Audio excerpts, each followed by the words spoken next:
როგორც მოსალოდნელი იყო, ჰილარი კლინტონი საპრეზიდენტო კამპანიაში მონაწილეებს შეუერთდა.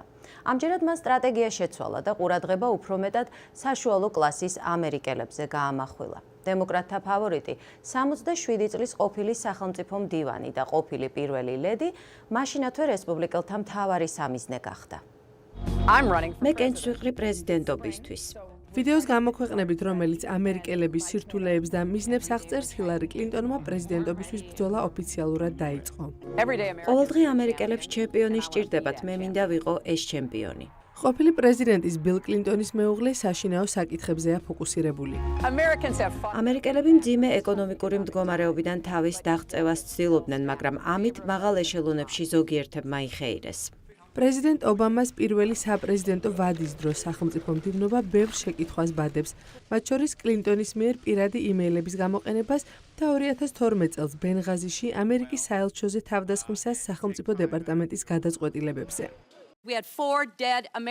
4 ამერიკელი დაიღუპა, ეს მოხდა დემონსტრაციის გამო თუ იმიტომ, რომ ბიჭები ღამით სასეირნოდ გამოვიდნენ და ამერიკელების მოკლა სპონტანურად გადაწყვიტეს. ამ შემთხვევაში ამას რა მნიშვნელობა აქვს? რესპუბლიკელების სარეკლამო რგოლებში ჰილარი კლინტონს უკვე აკრიტიკებენ.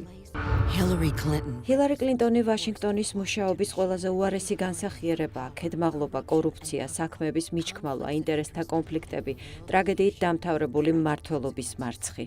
2012 წელს პრეზიდენტობისთვის მებრძოლი მაიკ ჰაკაბი. ის გადაჯაჭვულია ობამას ადმინისტრაციასთან, არ მგონია ეს მისი პლუსი იყოს.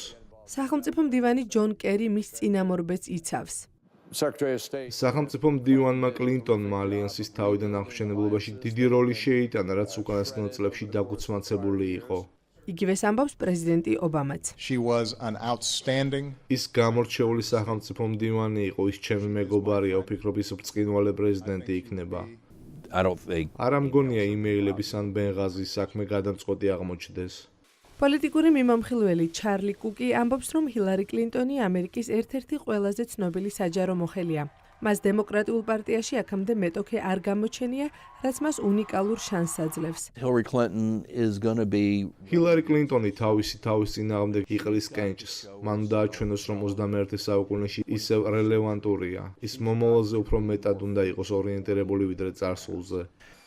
და ის მარტო უნდა წარსდგეს, მიუხედავად მისი ქორწინებისა ყოფილ პრეზიდენტთან და იმ ადმინისტრაციაში მსახურისა, რომელიც უკრაინის და იემენის გამოწვევების წინაშე დგას. კვირას მან სადა ეჩვენებინა, რომ ამერიკა ვაშინგტონით იმედგაცრუებულია და რომ ელექტორატი მზად არის თეთრი სახლის მართვა მის პარტიას ზედიზედ მესამედ მიანდოს. ნანა საჯაია, ამერიკის ხმა, ვაშინგტონი.